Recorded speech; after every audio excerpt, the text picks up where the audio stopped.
राम। आवाज ठीक है? जी भैया, बिल्कुल ठीक है। ओके। तो नए साल का पहला सत्संग अभी तो ऐसे हो रहा है कि एक मिस हो रहा है, फिर एक वेडनेसडे हो रहा है। संजोग ऐसे बने हैं। ठीक है, जो भी संजोग बने, जितने भी बने। मुझे पता है आप सब लोगों के बहुत सारे सवाल हैं। हमें सबने रिक्वेस्ट किया था कि भैया स्पीच ना देके सवाल जवाब बताएं। तो आज कुछ सवाल लेंगे।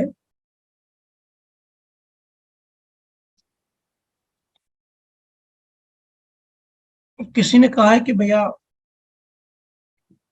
सत्संग सुनना चाहता हूँ, और मंगलवार से ऐसी ललक लगी रहती है कि कल सत्संग है। लेकिन जैसे ही फिर वेनसडे आता है, बुधवार आता है, फिर सत्संग का टाइम आता है, तो उस टाइम मिस हो जाता है, कुछ ना कुछ काम आ जाता है, कहीं जाना पड़ता है। तो बड़ा भारी भारी बड़ा दुख होता है। लाइव सुनने की बहुत कोशिश करता हूँ, लेकिन बहुत कम बार ऐसा संजोग बनता है। देखो, ये तड़प तो होनी चाहिए, ये तो अच्छी बात है। उन्होंने ऐसा भी लिखा है कि मुझे रोना आ जाता है अगर किसी काम की वजह से मैं ज्वाइन नहीं कर पाता हूँ तो ये ललक, ये प्रेम, ये प्यास, ये एक पुरुषार्थ है। और ये दिखा जाए कि अध्यात्म में कितनी रुचि है।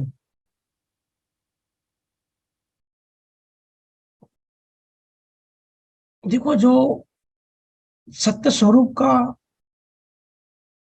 जहाँ सत्संग होता है, जहाँ अल्टीमेट ज्ञान की बात होती है, उसकी बड़ी महिमा होती है। और कलयुग में इस टाइम में तो बहुत ज्यादा इंपॉर्टेंस है। देखो, ऐसे तो हम सबको पता है कि सत्संग का भी संजोग बनता है पुण्यों के कर्मों से।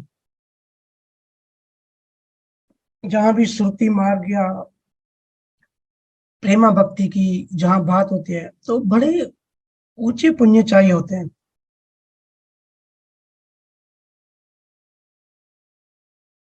फिर भी मेरा यही कहना है कि आप कोशिश करो, एक सहज कोशिश करो। होता है तो ठीक है, नहीं होता है तो भी कोई बात नहीं है। बट कोशिश सभी लोग करें, क्योंकि ये बहुत ऊंची साइंस है, सबसे अल्टीमेट साइंस है। ऐसा ज्ञान जहां भी मिले, वहां ऐसी कोशिश करते रहो कि सत्संग मिस ना हो, तो रुचि बनी रहती है। ये तो कलयुग में कामकाज में किसको यहाँ फुर्सत है, किसको यहाँ ध्यान है। प्रकृति तो बैठी है हमको गिराने के लिए। वाणी जी में एक कहानी आती है। विश्वामित्र जो ऋषि था, उन्होंने 60,000 साल तपस्या की। तो उन्होंने, उनके गुरु थे वशिष्ठ, जो राम के भी गुरु थे। वशिष्ठ जी को उन्होंने अपनी आधी तपस्या का फल दे दिया, मतलब 30,000 सालों का फल उनको दे दिया। तो बदले में वशिष्ठ ने उनको सत्संग और नाम के ज्ञान का एक पल का सत्संग दिया। नाम के विज्ञान का एक पल का उनको सत्संग दिया वशिष्ठ ने, 30,000 सालों की तपस्या के फल के बदले में। तो विश्वामित्र के मन में थोड़ा संशय पैदा हुआ कि भाई, मैंने तो 30 साल की तपस्या की और इनको फल दे दिया, और बदले में वशिष्ठ ने मुझे क्या दिया। तो उनको ऐसे मन में आया कि गुरु ने मेरे से चीटिंग करी। आधा फल मैंने दे दिया तपस्या का, और उन्होंने बदले में छोटी सी चीज दी, एक पल का सत्संग। तो वो विष्णु के पास गया, कहानी कहती है वो विष्णु के पास गया पूछने कि ये कोई न्याय नहीं है, अन्याय हुआ मेरे साथ। तो विष्णु ने उसको ब्रह्मा के पास भेजा कि भाई, मुझे दूसरे काम है। फिर ब्रह्मा के पास गया, ब्रह्मा ने उसको फिर महेश के पास भेजा कि महेश के पास जा, वो तेरा न्याय करेंगे। फिर महेश ने उसको शेष के पास भेजा, बोला वहां तेरा न्याय होगा। तो ये गया शेष के पास। तो शेष ने, कहानी कहती है कि 50 कोटि योजन धरती का भार संभाला हुआ है। तो जब ये शेष के पास गया तो उसने बोला कि भाई ऐसी ऐसी बात हो गई, मैंने अपनी आदि तपस्या अपने गुरु को दे दी, लेकिन उन्होंने बदले में सिर्फ एक पल का सत्संग दिया मुझे, बड़ी नाइंसाफी हुई मेरे साथ। तो शेष ने बोला कि भाई तेरा प्रॉब्लम सॉल्व करते हैं, सिर्फ ये धरती का जो बोझ है थोड़ा सा हाथ लगाओ, थोड़ा सा ले लो, तो मैं तेरा प्रॉब्लम सॉल्व करता हूँ। तो विश्वामित्र ने जब धरती का बोझ उठाने के लिए हाथ लगाया तो पूरा बोझ उसके हाथ में आ गया और धरती हिलने लगी। तो विश्वामित्र डर गया, बोला कि भाई ये बहुत ज्यादा बोझा हो रहा है, मैं नहीं उठा पा रहा हूँ, क्या करूं मैं। तो शेष ने बोला कि चिंता मत करो, तुम्हारे पास जितने भी पुण्य है, तपस्या है, वो इसमें लगा लो। तो उनके पास जो बची हुई 30,000 साल की तपस्या जो थी, उसकी पुण्य उन्होंने लगा दिया, फिर भी बोझा कम नहीं हुआ। फिर बोला और क्या है तेरे पास।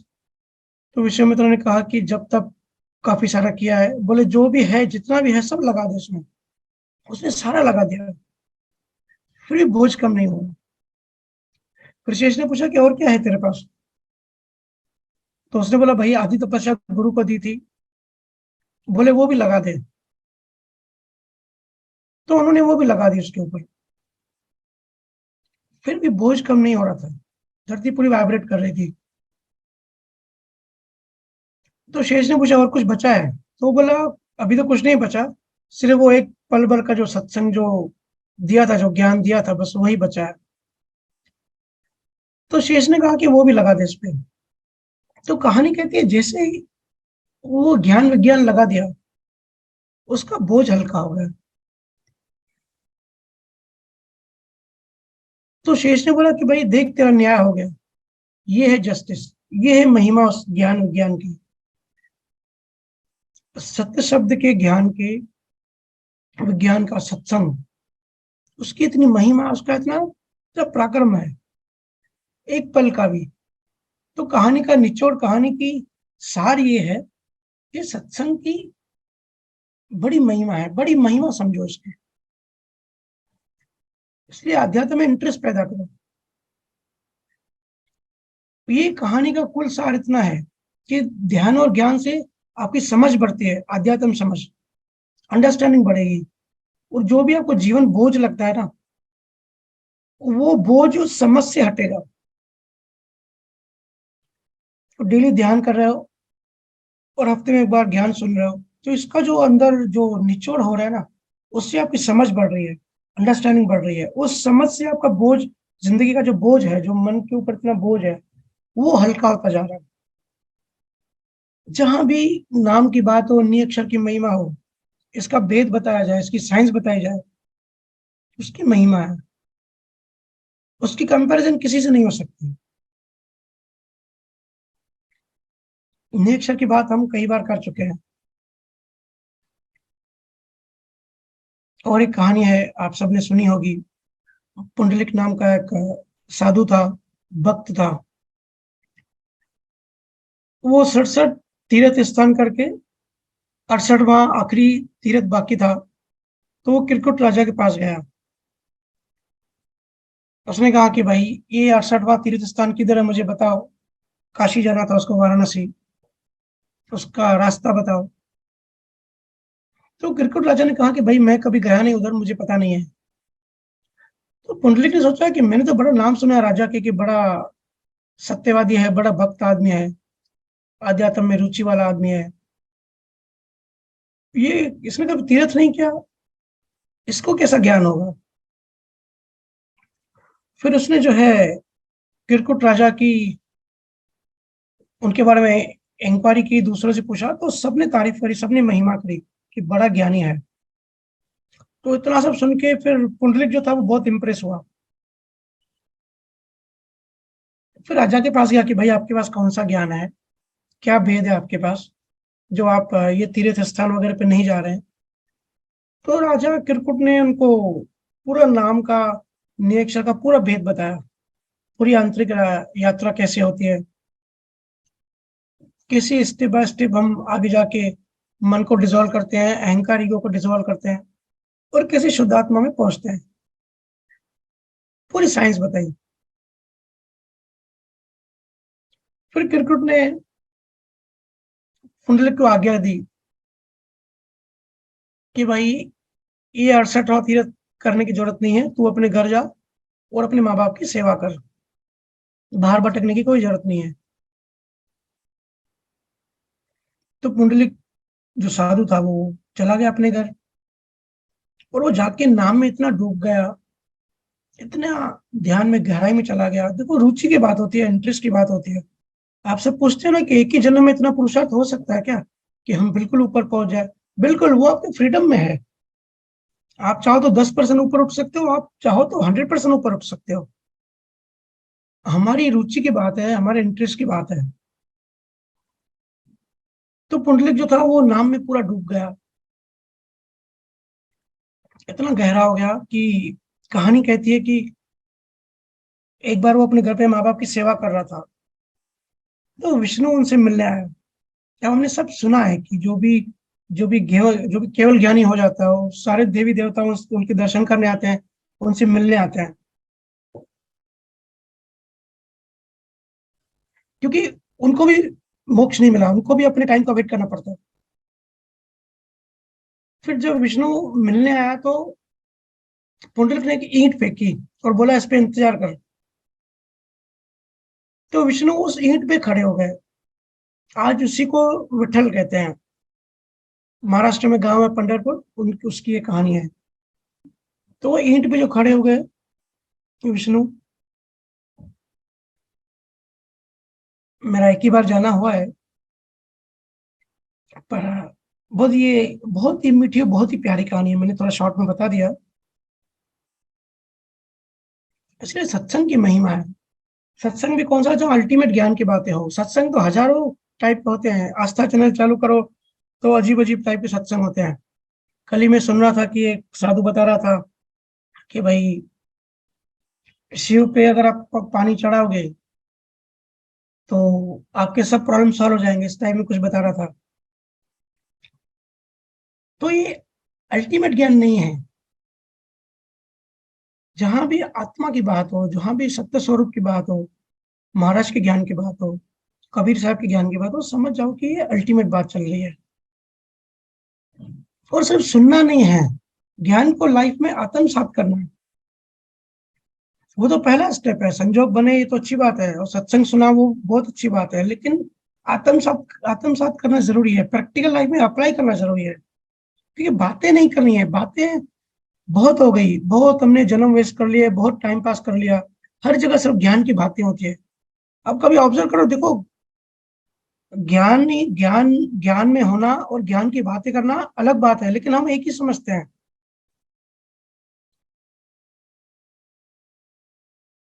डिफरेंस होता है दोनों में। जैसे मंत्री संतरी होते हैं ना, पॉलिटिशियंस, मंत्री लोग भाषण देते हैं कि ऐसा होना चाहिए, वैसा होना चाहिए, रोड अच्छे होने चाहिए, देश की इकोनॉमिक बहुत डेवलप होनी चाहिए, देश की आर्मी बहुत स्ट्रांग होनी चाहिए, देश का हर एक आदमी खुश रहना चाहिए, रिश्वतखोरी नहीं होनी चाहिए। ये सब होनी चाहिए, ये बातों में सब आ जाते हैं कि भाई कितनी अच्छी बातें हैं, लॉजिकल लगती है, बिल्कुल सही है, ऐसा होना चाहिए। अरे पर होगा कैसे, उसकी बात कोई करता ही नहीं है। ये सब बेवकूफ बनाने की बातें हैं, बेवकूफ बनाने की तरकीबें हैं। बातें अच्छी अच्छी कर लो, पर होगा कैसे, जब तक वो प्रोसेस नहीं है तो उन बातों का कोई महत्व नहीं है।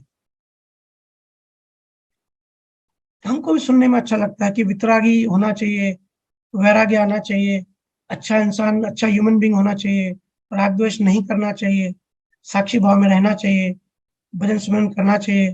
अरे पर ये होगा कैसे, उसका प्रोसेस क्या है? इसलिए ये मंत्री वाली बातें बहुत हो गई। अब रियलिस्टिक बनो, रियल में ज्ञान को प्रैक्टिकल लाइफ में अप्लाई करो और अपने अंदर बदलाव लाओ। बातें छोड़ो, अब प्रैक्टिकल काम पे लग जाओ। ये सब मंत्री वाली बातें हैं। मैं कई बार न्यूज देखता हूँ ना, तो मंत्री जब ऐसे कोई भाषण देते हैं तो मुझे बड़ी हंसी आती है, मैं स्माइल देता रहता हूँ। तो घर वाले बोलते हैं कि मुस्कुराता क्यों रहता है देख के, वो तो बड़ी सीरियस बातें कर रहा है।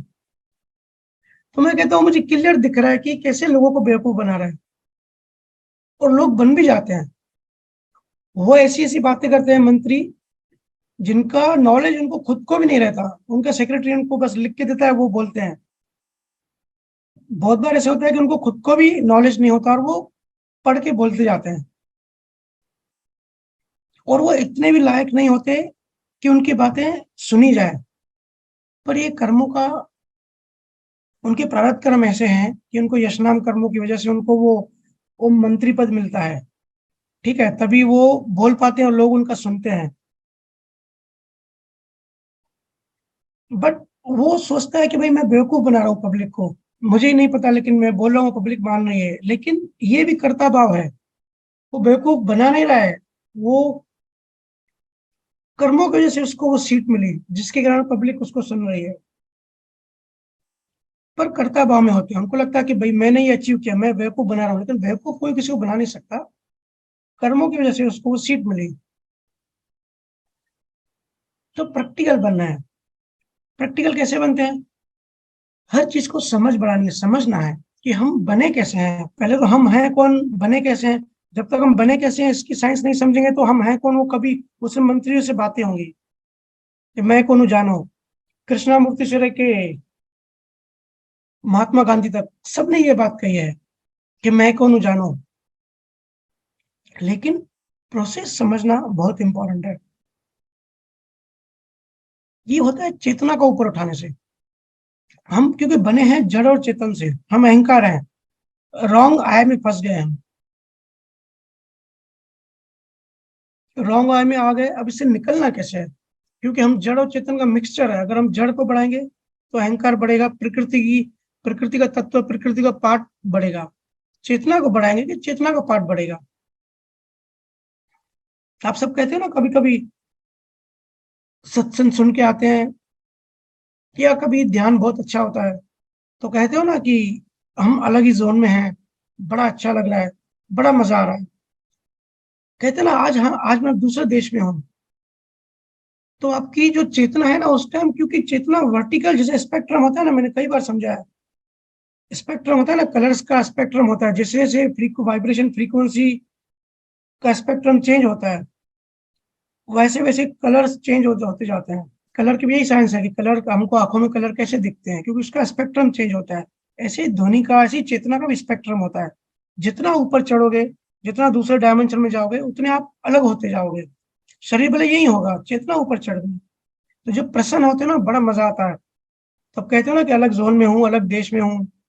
तो आपकी चेतना उस टाइम धरती मृत्यु लोक से, ये माया के देश से ऊपर उठ के चेतना के देश में चली गई, शून्य के करीब गई। भले कुछ टाइम के लिए, कुछ पल के लिए, लेकिन उसका एहसास, उसकी आनंद, उसका उसकी प्रसन्नता रहती है ना। कहते ना कि आज बड़ा मजा आ रहा है। फिर देखो, जब ये चेतना ऊपर चढ़ती है ना, तब छोटे छोटे झगड़ों में आपको इंटरेस्ट नहीं आता। छोटी छोटी बातें होती है ना, आप ध्यान नहीं देते, ठीक है भाई इसको बाद में देखेंगे, पहले हम जो अलग जोन में है उसका तो मजा लें। लेकिन हमारे आसपास का माहौल इतना नेगेटिव है, सब इतने जड़ हैं। और बहुत बार ऐसे होता है कि घर में कुछ हुआ, चेतना गिरी, और हम ऑफिस ले जाएंगे उसको, ऑफिस ले जाएंगे तो ऑफिस उसकी, वो जो नेगेटिविटी है, तो जो चेतना नीचे आ गई, वो हम ऑफिस में फिर सबको बांटते हैं। फिर सबको वहां वहां हमारे ऑफिस में जो होते हैं, फिर उनकी भी चेतना हम गिरा देते हैं। या ऑफिस में चेतना गिर जाती है, ऑफिस में झगड़ा होता है, तो कोई घर पे आके फिर उसका वो निकालता है। पूरा ऑफिस से नेगेटिव बन गया था, वो पूरी नेगेटिविटी घर पे आके छोड़ देता है। मतलब चेतना घर वालों को भी नीचे गिरा देता है। ऐसा होता है ना। तो उस जोन में रहो, जितना हो सके उस जोन में रहो, श्रुति में रहो, ध्यान में रहो। क्यों कहते हैं संत बार बार कि ध्यान ऊपर होना चाहिए। उस जोन में होगे ना तो कोई किसी से लड़ने की इच्छा भी नहीं होगी, कहोगे छोड़ यार, बाद में देखेंगे इसको। चेतना नीचे आई, मतलब मन में आई। मन के दायरे में आई। और मन जो है ना, मन एक यादों का, एक मेमोरी का, लास्ट वीक हमने ये चर्चा करी, मेमोरीज का एक गोडाउन है। मन चित्त बुद्धि अहंकार में, चित्त में जो है हमारे मेमोरीज, हमारे संस्कार, हमारा नेगेटिव बिलीफ सिस्टम्स, हमारे कर्मा सब पड़े हुए हैं। तो चेतना उसमें आ गई, तो चेतना गिर गई तो फिर क्या होगा? मन के गोडाउन से वो यादें आएंगी, अतीत की यादें। अतीत की यादें लेकर आते हैं, फिर दुख फील करते हैं। देखो मोस्टली सब लोग है ना, पास्ट की मेमोरीज इमेजिनेशन में और पास्ट की मेमोरीज में ही होते हैं। पहले ये होता था, पहले यहाँ ये ऐसा था, वो अच्छा था, मैं अच्छी कंपनी में था, वो घर अच्छा था, है ना। फ्यूचर और पास्ट दोनों हमारे ऊपर हावी होता है, लेकिन ज्यादा पास्ट हावी होता है। अगर हम प्रेजेंट में हैं मतलब हम जागृत हैं। जागृत रहने का मतलब यही होता है कि प्रेजेंट, उस समय के करोड़ों भाग में हम प्रेजेंट हैं, लेकिन हम प्रेजेंट नहीं रहते। या तो पास्ट में डूब गए होते हैं या फ्यूचर की इमेजिनेशन करते रहते हैं। फिर जब मेमोरीज आते हैं तो दुख फील करते हैं, और दुख फील करते हैं तो नए कर्म भी चार्ज हो जाते हैं, नए कर्म बन जाते हैं। इसलिए चेतना को बढ़ाने में फोकस रखो, चेतना को बढ़ाओ, मेच्योर बनो। मेच्योरिटी का मतलब हम समझते हैं साधारण कि भाई इंसान बड़ा हो गया, अच्छा। बच्चा जब कोई होता है, 5 साल का बच्चा अच्छे से बैठा है, तमीज से बात कर रहा है, कुर्सी पे बैठा है, मस्ती नहीं कर रहा है, तो हम कहते हैं बच्चा बड़ा मैच्योर बन गया है। अरे बच्चे को मैच्योर बनना ही नहीं है, वो तो बच्चों को तो बच्चापन ही करना है। मैच्योरिटी का मतलब होता है कि चेतना ऊपर चढ़े। देखते हो मोस्टली ये मजदूर वगैरह जो होते हैं ना, या जो स्लम्स वगैरह में रहते हैं, ये लोगों में लड़ाई झगड़ा ज्यादा होता है। कभी विचार किया ऐसा क्यों होता है? ये लोग क्यों लड़ते हैं? अब इनकी जो लड़ाई झगड़ा होता है, या जो इस ये स्लम में रहते हैं, तो वो तो उनके उनके कर्मों की वजह से, ठीक है। लेकिन उनके कर्म ये चार्ज हुए, मतलब अंदर वैसी बिलीफ सिस्टम, वैसा सिस्टम पड़ा हुआ है ना, तो हर जन्म में ये मजदूर बनते हैं, या ऐसे घरों में या ऐसी एरा में रहते हैं। मतलब इनकी चेतना एक जन्म में गिरी हुई है, तो उनके तो हर जन्म में फिर गिरी हुई होती है, फिर कर्म चार्ज होते हैं, उन कर्मों से फिर ऐसा संजोग मिलता है। देखो सब लड़ाई झगड़े में मोस्टली उलझे रहते हैं, क्योंकि चेतना नीचे हुई होती है इनकी। अगर इनमें से कोई चेतना इनके ऊपर उठ जाए तो वो वहां से बाहर निकल आता है ना। कभी रिसर्च करना है इन चीजों पे। वृत्ति हमारी ऊंची हो जाती है। ऊंची वृत्ति होने से छोटे छोटे झगड़ों में इंटरेस्ट नहीं आएगा। आप बोलोगे हमको पढ़ना ही नहीं है इसमें, इसके लिए ऊपर उठो। फरीद साहब ने भी कहा है ना, फरीदा में जान्या दुख सहाया जाग, ऊपर चढ़ के देखिया घर घर आयो आग। मतलब ऊपर चढ़ के देखा तो सब लोग दुखी हैं। असली दुख क्या है? जन्म मरण का। ऊपर चढ़ के देखा, ऊपर चढ़ के देखिया घर घर आयो आग। ये आग घर घर में है, लेकिन ये ऊपर से दिखेगा। ऊपर का मतलब क्या है? कोई फिजिकली थोड़ी ऊपर जाना है, उनकी चेतना ऊपर चढ़ गई। तो ये पूरा प्रोसेस है। राम नाम तो शुरुआत है। राम नाम से शुरुआत करके फिर ध्यान में डुबकी लगाना है, फिर ध्वनि, ये सब पार्ट ऑफ पैकेज है। ये पूरा एक पैकेज है प्रोसेस का। फिर ध्वनि हमको हमारे असली घर में ले जाते हैं, असली मंदिर में ले जाते हैं। जैसे पहले के जमाने में घंटे क्यों होते थे मंदिर में? क्योंकि घंटे बजते थे तो पता पड़ता था कि मंदिर कौन सी डायरेक्शन में है। जिस डायरेक्शन से वो आवाज आती थी, वो आवाज हमको मंदिर में ले जाती थी। तो ये जो अंदर की आवाज है ना, ये हमारा असली मंदिर, हमारा असली घर कहाँ है? ये आवाज हमको वहां ले जाती है, असली घर में। ये पूरा प्रोसेस है। इस पूरे प्रोसेस को समझना, अध्यात्म में ये प्रोसेस समझ गए तो बाकी सब समझ में आ जाएगा, पूरा भेद खुल जाएगा। जैसे गिलास में दूध पड़ा रहता है, ठीक है, तो आप कहेंगे कि ये दूध है, वो बात सही है। और कोई कहेगा कि ये घी है, तो वो बात भी सही है, लेकिन घी दिख नहीं रहा है। तो जिसको भेद पता नहीं होगा वो बोलेगा ये घी थोड़ी है, ये तो दूध है, ये घी कहाँ है? तो दूध से घी में जाने के लिए एक प्रोसेस होता है। दूध से, दूध के अंदर घी है, ऐसे ही हमारे अंदर परमात्मा है, हमारे अंदर आत्मा है, लेकिन वहां तक पहुंचे कैसे? उसका एक ऑपरेशनल प्रोसेस होता है। जैसे दूध में दही डालते हो तो क्या हो जाता है? पूरा दूध दही बन जाता है ना। फिर दही को बिलोड़ते हो, दही को बिलोड़ने से क्या होता है, मक्खन ऊपर आता है, ये प्रोसेस है ना। फिर जब मक्खन को गर्म करते हैं, उसका टेम्परेचर बढ़ाते हैं, फिर उसमें से घी निकलता है। ऐसे ही स्टार्टिंग में वजन, फिर एक एक स्थान, फिर वो ध्वनि, दशमद्वार, फिर ध्वनि, ये पूरा ऐसी प्रोसेस है। इससे जो सार है, जो असली चीज है, वो निकल के आती है। इसलिए ध्यान और ज्ञान में दोनों को बहुत महत्व देता हूँ, स्पेशली ध्यान को। और ये जो ध्यान आप करें ना, ये ऐसा है कि जैसे हाथी के पैर में जंगल के सारे जानवरों का पैर आ जाता है, इसमें सब कुछ आ जाता है। इसमें प्रेमा भक्ति, विपश्यना, दुनिया की 128 टाइप के ध्यान सब इसके अंदर आ जाते हैं। अब कुछ दिन पहले ही मेरी एक पतंजलि करने वाले से मेरी चर्चा हो रही थी, तो काफी उसने अपनी डिटेल बताई पतंजलि में कैसे होता है। फिर मैंने भी काफी डिटेल चर्चा करी, तो मैंने इसको समझा कि पतंजलि योग दर्शन के जो 8 अंग है, यम, नियम, आसन, प्राणायाम, प्रत्याहार, धारणा, ध्यान, समाधि, ये सब इसमें आ जाता है। ये जो एक एक स्थान आप करते हो ना, इसमें ये देखोगे ना, ये आठों आठों अंग उसमें आ जाते हैं। 18 टाइप के योग, वो सारे योग उसमें आ जाते हैं, पूरा पैकेज है। देखो ना, आसन, प्राणायाम, प्रत्याहार, प्रत्याहार मतलब विड्रॉल ऑफ सेंसेस। सेंसेस जो हमारे बाहर की इंद्रियां हैं, वहां से हम उनको छोड़ के अंदर चले जाते हैं। धारणा, कंसंट्रेशन, फोकस, जो आप एक एक स्थान पे ध्यान देते हो ना, जो गुरु कहते हैं कि यहाँ ध्यान दो, कंसंट्रेशन करो। ध्यान, बाहर से चेतना को समेट के अंदर ले जाना, अंदर की यात्रा करना। और जब एक पराकाष्ठा आती है, जब हाईएस्ट लेवल आती है, तब समाधि लगती है।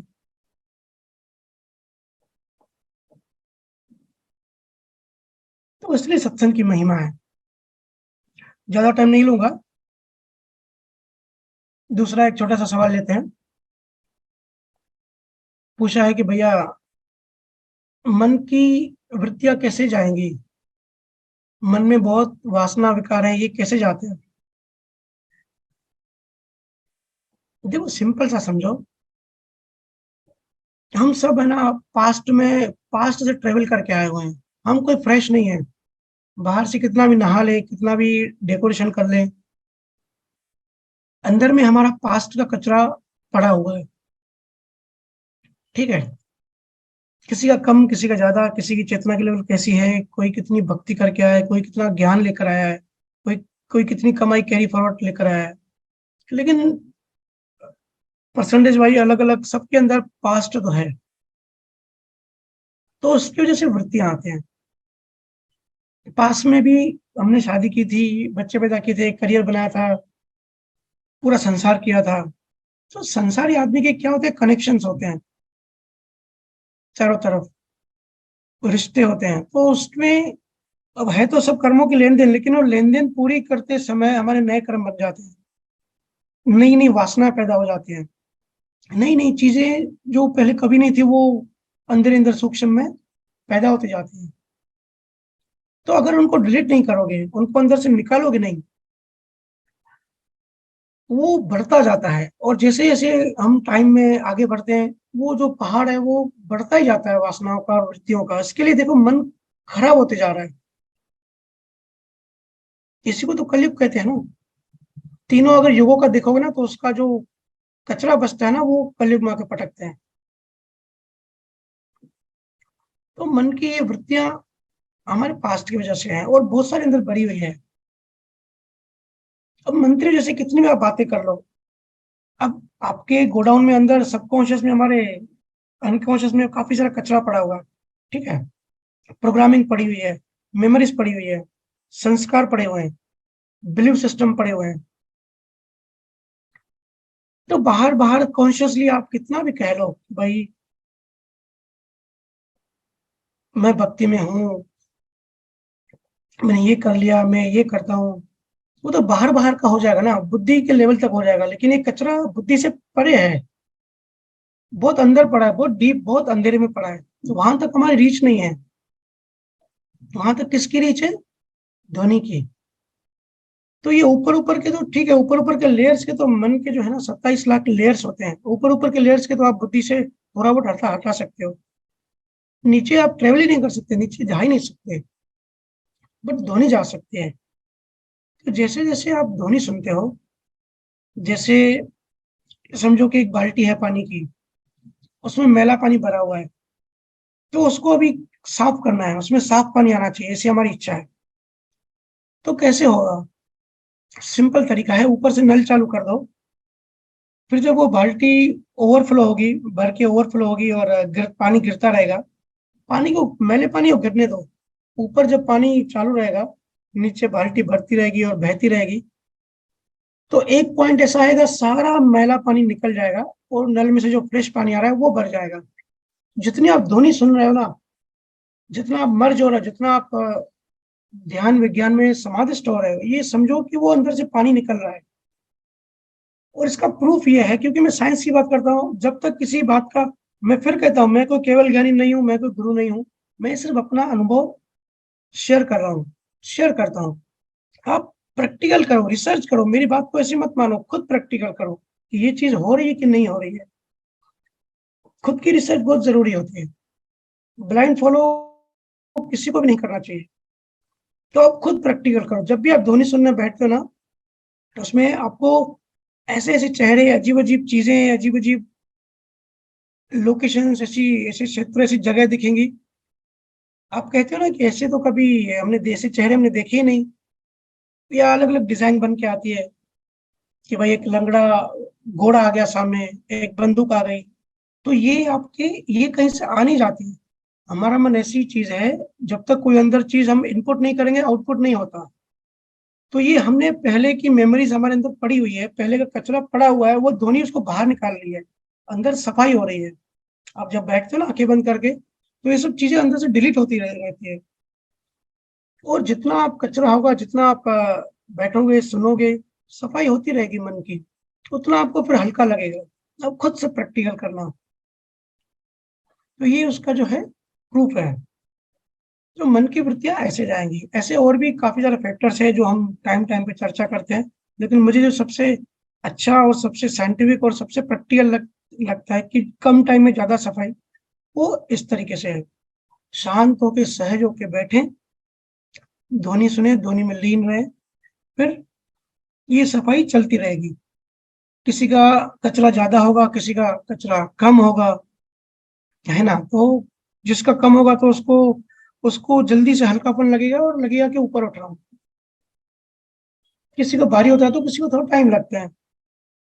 तो टाइम की चिंता नहीं करनी है, बस अपनी सहज कोशिश करनी है कि ऐसे संजोग बने कि भाई हम ध्यान कर पाए।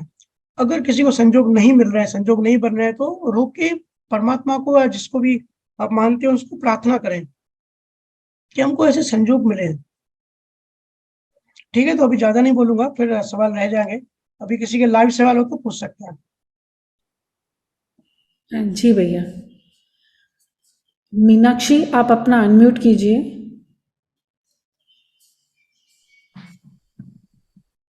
राम राम भैया। राम राम। भैया मैं पहली बार बात कर रही हूँ आपसे और अभी ऐड हुई हूँ ग्रुप में। ओके। और भैया मैं कमलेशानंद जी महाराज जी के साथ थी पहले, उनके साथ सत्संग करती थी पहले। अच्छा। और चार चार सब मैंने उन्हीं से सीखा है जी सारा कुछ। ओके। और दादा दादा भगवान फाउंडेशन में भी पहले मैं ऐड हुई थी जी। जी जी।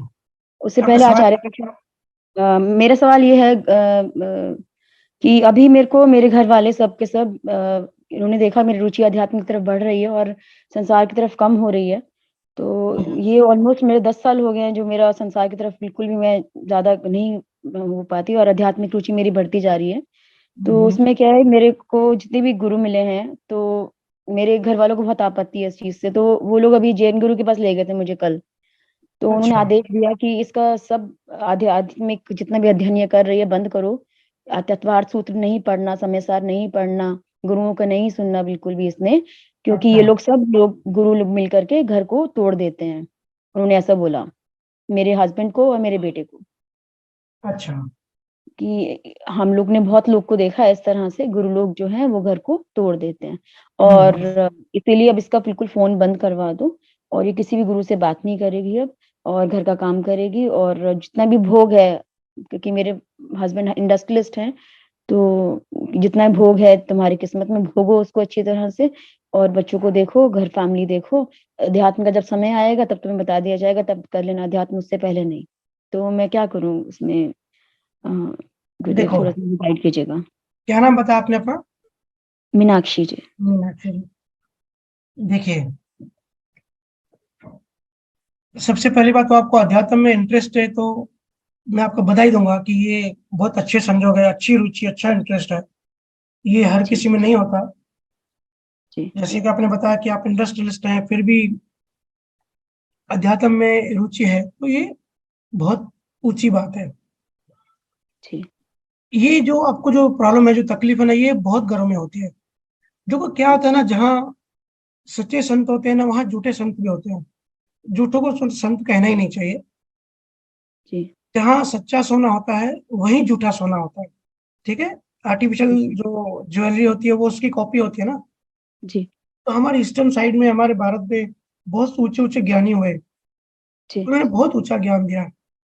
जी, तो साथ में नकली भी आ गए, जो आडंबर जी, और असली अध्यात्म के लिए जो चीज चाहिए जी, वो उनसे दूर करते हैं। ये घर वालों का डर क्यों है, पहले तो दो तीन बात समझिए। पहली जी, बात तो, जब भी कोई इंसान अध्यात्म में बढ़ता है तो हुँ, उसके आसपास वाले जो अध्यात्म में नहीं होते, क्योंकि सब प्रकृति के पार्ट हैं, तो उनके अंदर जो प्रकृति के जो तत्व है वो एक्टिव होने चालू हो जाते हैं, वो एक्टिव हो जाते हैं। क्योंकि प्रकृति का गुण है, प्रकृति के बहुत सारे गुणों में से ये भी एक गुण है कि जो भी आध्यात्म में जाता है, जो मोक्ष की तरफ जाता है, उसको रोके रखना। ऐसा कोई रोकने वाला है नहीं, लेकिन उसका एक गुण है, क्योंकि प्रकृति जीवों में से अपने आप को जिंदा रखती है। तो घर वाले जो होते हैं, जो आसपास वाले होते हैं, उनके अंदर प्रकृति तत्व एक्टिव हो जाता है और पूरा वो रोकने की कोशिश करते हैं। ठीक है। उनको थोड़ा सा डर लगने लगता है कि भाई हम तो, ये हमसे अलग थोड़ी है, हम तो नॉर्मल इंसान है। वो उनकी भाषा में जो नॉर्मल समझते हैं, जो जो सामाजिक लोग होते हैं, जिन जो संसारी लोग होते हैं, कि हम नॉर्मल हैं, ये नॉर्मल में क्यों जा रहा है, या क्यों जा रहा है, या क्यों जा रही है, ये हमसे अलग क्यों जा रहा है। बहुत बार उनका ईगो का हर्ट होता है कि भाई हमसे भी ये होशियार बन गए, अभी ये हमसे भी ज्यादा ज्ञानी बन गए। मेरे पास लोग आते हैं और बताते हैं कि घर वाले को जब ज्ञान सुनाते हैं तो हम बोलते हैं अभी हमसे भी ज्यादा ज्ञानी हो गए। तो ये चीज होती है। अध्यात्म में जब भी कोई बढ़ता है तो रुकावटें आती है, बाधाएं आती हैं, लेकिन अध्यात्म क्या है वो हमको असल में समझना है। उनके अंदर डर क्यों है? उनके अंदर देखो, डर इसके लिए होता है क्योंकि अध्यात्म के नाम पे बहुत आडंबर चलते हैं। अध्यात्म के नाम पे बहुत बेवकूफियां होती है, जो अध्यात्म नहीं है, जो मोक्ष का रास्ता नहीं है। मतलब अध्यात्म तो ऐसी चीज है कि कहीं जाने की जरूरत नहीं पड़ती, किसी गुरु के पास जाने की जरूरत नहीं पड़ती, किसी मंदिर आश्रम कहीं भी जाने की जरूरत नहीं है। जिन्होंने भी पाया है, अपने घर बैठ के, एक कोने में बैठ के परमात्मा से कनेक्ट हो सकते हैं। परमात्मा का ध्यान और ज्ञान जब मिलता है तो कहीं भी जाने की जरूरत नहीं होती, कोई आडंबर करने की जरूरत नहीं होती। अध्यात्म के नाम के जो बेवकूफियां मार्केट में चल पड़ी है ना, उसके लिए डर बढ़ गया है। तो इसके लिए मैं कहता हूँ कि पहले तो खुद सभी रिसर्च करें कि भाई गुरु सच्चा है या झूठा है, क्योंकि पता नहीं पड़ता। इस जिस गुरु के साथ जुड़े हैं उससे हम मुक्त हो रहे हैं या बंध रहे हैं, ये डिफरेंशिएट करना बहुत जरूरी है। क्योंकि हम बहुत बार प्रेम में होते हैं तो फिर हम बंधे भी होते हैं तो भी हम अवॉइड करते हैं। उसका आगे जाके रिजल्ट ऐसा आता है कि फिर दूसरे बोलते हैं कि ये तो गलत हो गया। तो इसके लिए ये चीजें अफेक्ट करती हैं। तो कहीं भी जाने की जरूरत नहीं पड़ती, सिर्फ घर बैठ के ध्यान करना होता है, और ध्यान में ही हम, घर बैठ के हम ध्यान में ही ऊपर चढ़ जाते हैं। उसको कहते हैं आध्यात्म। तो आपका काम है घर वालों को कन्विंस करना। ठीक है। अभी ये जो आप जिन भी साधु के पास आपको लेके गए, उन्होंने कहा ये बंद करा दो, वो बंद करा दो, तो उनको लॉ ऑफ कर्मा नहीं पता होगा कि अगर कुछ भी आप डिस्चार्ज में लाए हो, प्रारब्ध कर्म में लाए हो, तो वो तब तक आप करोगे ही, वो चाहे कितना भी कर ले। दूसरी बात, हम जहाँ रहते हैं तो बहुत बार ऐसे भी होता है कि भाई प्रेशर होता है घर संभालने का, जिम्मेदारियां होती है, या बहुत सारे लोगों को, जो जेंट्स होते हैं वो बिजनेस करते हैं तो बिजनेस नहीं संभाल पाते, या प्रेशर होता है, या फाइनेंशियल क्रंच होता है।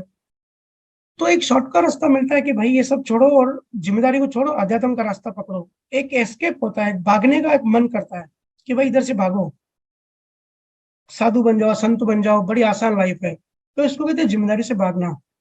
तो अगर हम जिम्मेदारी से भागने की कोशिश करेंगे तो नेचुरली जो हमारे आसपास हैं उनको लगता है और वो बोलते हैं कि भाई ऐसा अध्यात्म किस काम का कि जो अपनी जिम्मेदारी से भगाए। इसके लिए गुरुजन कहते हैं और हम भी कहते हैं कि अध्यात्म ऐसा नहीं है कि कहीं घर छोड़ के जाना है या जिम्मेदारी छोड़ के जानी है, क्योंकि लॉ ऑफ कर्मा, जब तक कर्मा खत्म नहीं करेंगे तो हम अध्यात्म में कैसे आगे बढ़ेंगे, मोक्ष की तरफ कैसे बढ़ेंगे। तो हम जहां भी हैं, जैसे भी हैं, पूरी ईमानदारी से, पूरी जिम्मेदारी से कामकाज करना चाहिए। कामकाज जब पूरा करेंगे, जब पूरी जिम्मेदारी हम नहीं उठाएंगे, तब हमारे आसपास वाले खुश रहते हैं।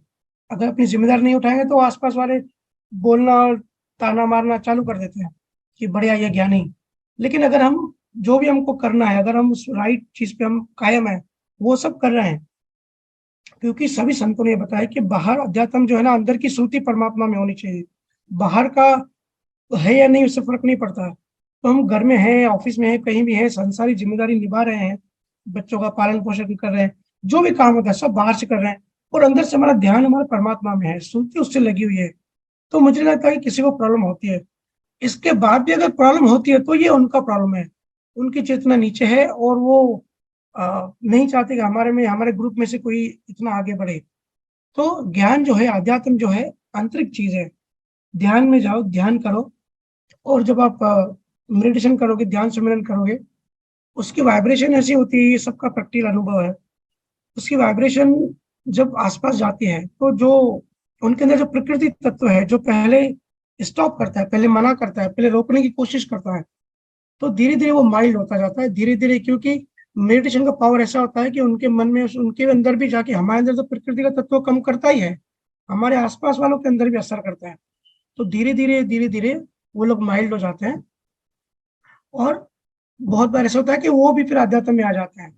तो आपको सबसे पहले ये काम करना है, जो भी हमारी जिम्मेदारियां हैं, जो भी हम घर के जो काम है, जो भी एक, जो भी नॉर्मल का डेफिनेशन होता है उनके हिसाब से वो सब करना है। आडंबर कुछ नहीं करना है। ये सब जो प्रॉब्लम है ना, आडंबर की वजह से होता है। कर्म कांड, कहीं कहीं जगह मैं देखता हूँ, बड़े बड़े अनुष्ठान होते हैं, बड़ी बड़ी यज्ञ, बड़ी बड़ी मंदिरों में जाके इतने, या कहीं जाके 1 महीना रहना पड़ता है घर छोड़ के। तो वो सब आडंबर है, वो आध्यात्म नहीं है। आध्यात्म हमारे घर बैठ के, जहाँ हम हैं, हमारी जिम्मेदारी निभा के वहीं हम कर सकते हैं। तो आप जिम्मेदारी पूरी करिए अपनी जो भी है, तो वो कन्विंस हो जाएंगे, वो खुश हो जाएंगे। उसके बाद सिर्फ आधा घंटा, 1 घंटा परमात्मा के ध्यान में बैठिए। और अब तो इतनी फैसिलिटीज आ गई है, मोबाइल, इंटरनेट है, कोई बुक्स अगर घर बैठ के बुक्स पढ़ सकते हैं, घर बैठ के ही अभी जैसे जूम पे सत्संग हो रहा है, घर बैठ के सत्संग सुन सकते हैं। तो अध्यात्म जो है वो घर बैठे ही होता है। जैसे जैसे हमारा ध्यान बढ़ता जाएगा, किन किन लोगों को फिर ध्यान से भी प्रॉब्लम होता है कि ये ध्यान क्यों कर रहा है आधा घंटा, 1 घंटा। लेकिन ध्यान भी ऐसी चीज है जो बढ़ते बढ़ते, ध्यान का जो नशा है, जो चेतना हमारे ऊपर पहुंच जाती है, वो 1 घंटे से बढ़ते बढ़ते 24 घंटे हम फिर उस चेतना की उस अवस्था में रहते हैं। फिर तो अलग से बैठना भी नहीं पड़ता ध्यान करने, फिर 24 घंटे ध्यान चलता ही है। तो यहाँ हमारा बाहर की जिम्मेदारी, लेन देन पूरी होती है, और अंदर हम आत्मिक ग्रोथ करते हैं। इस तरीके से हमारी जिंदगी चलती है। बाकी भक्त है, जो भक्त होता है, जो प्रेम में होता है, तो उसको तो सुननी पड़ती है। मैं कई बार कहता हूँ कि दूसरों को आप सियाना बनने दो, आप तो पागल बनो। लोग आपकी इंसल्ट करेंगे, आपको सुनाएंगे, तो इतनी तो हम कॉस्ट दे सकते हैं ना। मीरा को देखो कितनी कॉस्ट दी, कितना मीरा को मारने की कोशिश करी, क्या उसको टॉर्चर नहीं किया गया। तो हमको हमारा बेस्ट करना है, बाकी उनका प्रॉब्लम है, हमारा प्रॉब्लम नहीं है। हमको बाहर से संसारी जिम्मेदारियां, अगर हम संसारी हैं तो अंदर से आध्यात्म, बस ये चीजें। और बैलेंस, हर चीज में बैलेंस रखना पड़ता है। तो वेदों में लिखा है ना, अति सर्वत्र अति सर्वत्र वर्जिन। किसी भी चीज की अति नुकसान करती है। अगर कोई भी चीज आप बैलेंस में करोगे तो बैलेंस, किसी को तकलीफ नहीं होती, और आसपास वाले सब कन्विंस्ड रहते हैं। ठीक है, तो ये 2-3 बातें हैं जिसका आपका, मुझे लगता है, सॉल्यूशन मिलना चाहिए। घर बैठे ध्यान करिए, और घर बैठे ही ज्ञान को आप आत्मसात करते रहिए। कहीं भी जाने की जरूरत नहीं है, कोई भी आडंबर करने की जरूरत नहीं है। अगर हम आडंबर करेंगे, अगर हम ऐसी सब अध्यात्म के नाम पे बेवकूफियां करते रहेंगे तो हमारे आसपास वालों को जरूर तकलीफ होगी। ठीक है, जी भैया, जी। Next question. जी। राम नंदवानी, आप अपना अनम्यूट कीजिए।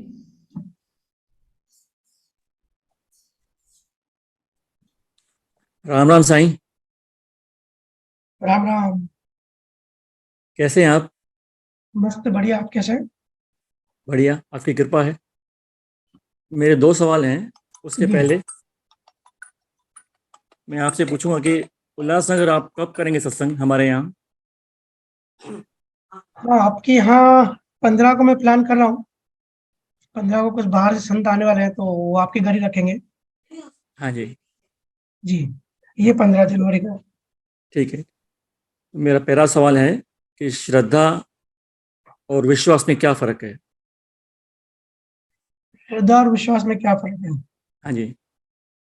देखिए, श्रद्धा और विश्वास आमतौर पे हम एक ही समझते हैं, लेकिन जमीन आसमान का फर्क होता है। विश्वास जो होता है ना, वो बिठाना पड़ता है जबरदस्ती। अच्छा। जैसे कोई माँ बाप होते हैं तो उनके बच्चे बड़े होते हैं तो माँ बाप किसी आश्रम को मानते हैं, किसी गुरु को मानते हैं, या उनकी जो मान्यताएं होती हैं, तो अपने बच्चों को भी जबरदस्ती ले जाते हैं कि भाई तू भी इसको मान, इस पे विश्वास कर। या मंदिर ले जाएंगे या चर्च ले जाएंगे, या वो जो जिस भी गुरु को मानते हैं वहां ले जाएंगे कि भाई जबरदस्ती इसको मान। अब बच्चे हैं बेचारों, वो जो माँ बाप बोलेंगे वो करना ही पड़ेगा, इस पे विश्वास रख। या बहुत जगह पे देखो, नकली और असली गुरु की भी ये परीक्षा होती है। कितने लोग मेरे से पूछते हैं कि भाई असली नकली गुरु की भेद कैसे करें। तो ये बात समझो, नकली गुरु एक चीज हमेशा कहेगा कि सवाल मत पूछो, विश्वास करो। और अगर सवाल पूछोगे मतलब आपको विश्वास नहीं है। जब भी कोई ऐसा कहे तो समझ जाना कि भाई गड़बड़ है। असली गुरु हमेशा कहेगा भाई जितने सवाल है उतने सवाल करो। तो विश्वास जो है वो पीढ़ी दर पीढ़ी चलता है। अगर अब कोई हिंदू धर्म में पैदा हुआ तो हिंदू धर्म की मान्यता को वो विश्वास करेगा बिना उसकी साइंस समझे। कोई मुस्लिम में पैदा हुआ तो वो मुस्लिम को फॉलो करेगा बिना कुरान की साइंस समझे। या बहुत लोगों के कुल देवता होते हैं, तो कुल देवता क्या होता है, कैसे होता है, उसकी साइंस क्या है, वो बिना समझे पूजा पाठ करने लगते हैं, मतलब बिलीव, एक विश्वास करते हैं। तो जो बिना सोचे समझे दूसरों के कहने पे हम विश्वास करते हैं ना, उसको कहते हैं कि विश्वास, या उसको कहना चाहिए अंधविश्वास, जिसका हमको आगे पीछे का कुछ भी कैलकुलेशन, कुछ एल्गोरिथम पता ही नहीं है। श्रद्धा बड़ी और बात है। श्रद्धा के बारे में क्या कहें। श्रद्धा जो है, जो प्रेम होता है ना, प्रेम से भी ऊपर की बात है। प्रेम जब अपनी ऊंचाई पे चला जाता है तब तो वो श्रद्धा बनती है। श्रद्धा प्रेम कैसे पैदा होता है, किसी भी गुरु के पास श्रद्धा कैसे आती है? तो सबसे पहले हमारा जो लॉजिक मन है, हमारा कॉन्शियस, सबकॉन्शियस, अनकॉन्शियस माइंड है, ठीक है। तो हर किसी के लॉजिक माइंड में सवाल पड़े रहते हैं। तो अगर कोई, हम सब, हमारा मन बार बार वो सवाल भेजता है, हमारे मन में सवाल उठते रहते हैं ना कि भाई ये सवाल आ गई, ये क्वेरी आ गई, इसका सॉल्यूशन बताओ। तो बहुत बार हम गुरु से पूछते हैं, तो गुरु के पास जवाब नहीं होता तो वो कहते हैं कि भाई विश्वास नहीं है तुम्हारा, तुम सवाल मत पूछो। तो हमारा लॉजिक माइंड सेटिस्फाइड नहीं हुआ तो हम विश्वास तो करेंगे लेकिन हमारे अंदर प्रेम पैदा नहीं होगा। क्योंकि प्रेम तभी पैदा होता है, श्रद्धा तभी पैदा होती है जब लॉजिक माइंड सेटिस्फाइड हो जाए। लॉजिक माइंड जब तक सेटिस्फाइड नहीं होता, वो मन का अंदर सबकॉन्शियस माइंड का दरवाजा बंद रखता है। वो एक चपरासी की तरह होता है कि भाई जब तक मुझे आप सेटिस्फाई नहीं करोगे मैं दरवाजा नहीं खोलूंगा। और अगर किसी के पास सवाल है और सवाल पूछते पूछते गुरु उसको सेटिस्फाइड कर देता है, उसका लॉजिक जो जितनी उसकी लेवल है, जो उसका लॉजिक है वो सेटिस्फाइड हो जाता है, तो नेचुरली दरवाजा खुल जाता है, नेचुरली प्रेम पैदा हो जाता है, नेचुरली श्रद्धा पैदा हो जाती है। ऐसा नहीं है कि भाई श्रद्धा जबरदस्ती या प्लान करके या सोच के या किसी के बोलने से पैदा होती है ना। श्रद्धा जो है जब लॉजिक सेटिस्फाइड होता है तब सहज ही आ जाती है। और ऐसी श्रद्धा को फिर कोई डगमगा नहीं सकता। विश्वास तो ऐसा होता है कि भाई अगर किसी ने विश्वास को हिला दिया तो विश्वास हिल जाता है, लेकिन श्रद्धा फिर कभी नहीं हिलती, प्रेम नहीं हिलता। तो प्रेम का कोई डेफिनेशन, प्रेम को 1 घंटे में बताया भी नहीं जा सकता, प्रेम की फीलिंग को आप सबको पता है। और कबीर साहब, सुखराम जी महाराज, सारे केवल ज्ञानियों ने भी कहा है कि नाम जागृत कैसे होता है। सुखराम जी महाराज उसको निजमन कहते हैं कि निजमन दे दो।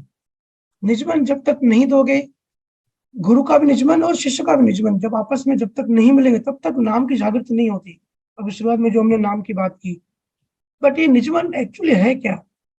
जब श्रद्धा, जब ऑटोमेटिक जब श्रद्धा पैदा हो जाती है, प्रेम पैदा हो जाता है, तब ऐसी चीज होती है कि शिष्य ने अपने आप को पूरा ओपन कर दिया, पूरा निजमन, निज मतलब प्राइवेट, पूरा अपना जो निज है वो सब दे दिया। समर्पण, समर्पण से किसी को बोलने से कोई समर्पण नहीं आता।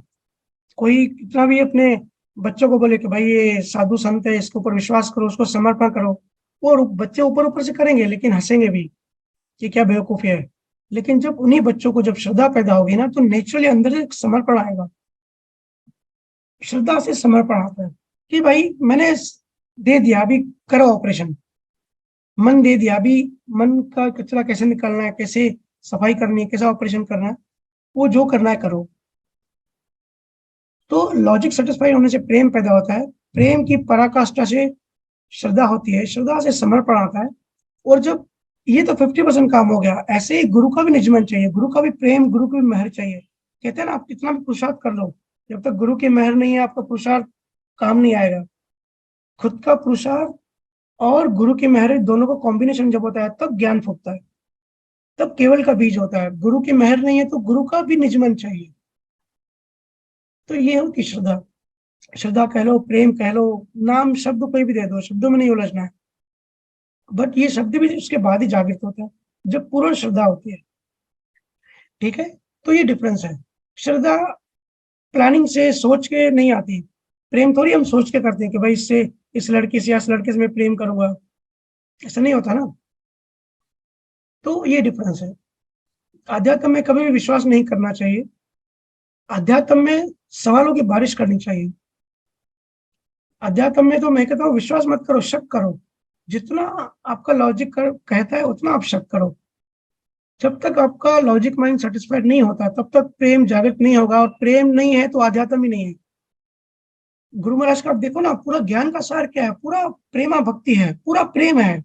किसी भी बड़े संत का आप देख लो, प्रेम के सिवा कुछ है ही नहीं। क्योंकि प्रेम में समर्पण होता है, और समर्पण में सफाई होती है, समर्पण से ऑपरेशन होता है। ठीक है। ठीक है। मेरा दूसरा सवाल है, जी, मन और हृदय में क्या फर्क है, और भाव कहाँ बनते हैं? हृदय में? देखिए आमतौर पे हृदय, हृदय हम ऐसे समझते हैं कि दिल, हृदय को दूसरा नाम दिल देते हैं। ठीक है, तो ये जो हमारा ब्लड जो जो ऑर्गन है, जो पंपिंग करता है, इसको बहुत लोग हृदय कहते हैं। ये हृदय नहीं है, इसके पीछे जो सूक्ष्म शरीर में, जो नर्वस सिस्टम में जो दूसरा जो स्थान है, हृदय चक्र जिसको कहते हैं, तो वो सूक्ष्म शरीर की बात है। लेकिन भाव वहां भी नहीं बनते। ऐसा हृदय अगर आप किसी मेडिकली किसी शरीर में जाके ढूंढोगे तो वो आपको नहीं मिलेगा। आपको मिलेगा ये पंपिंग करने वाला दिल मिलेगा, जो ब्लड को सर्कुलेट करता है।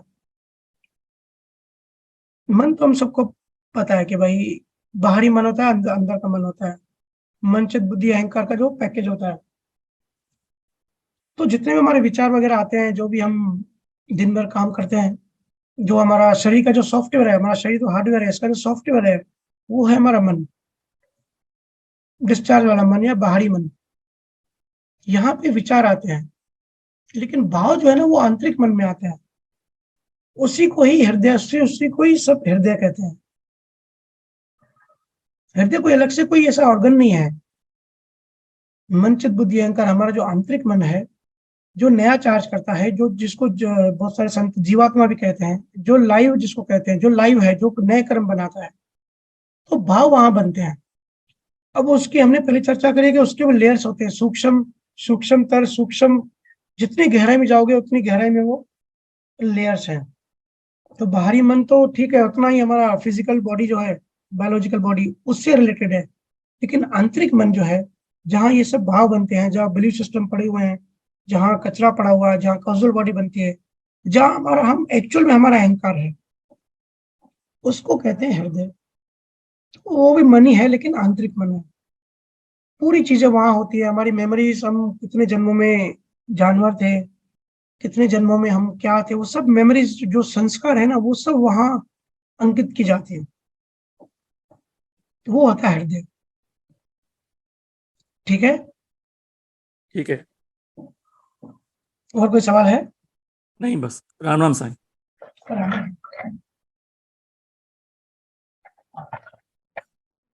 किशोर बच्चू का आप अनम्यूट कीजिए।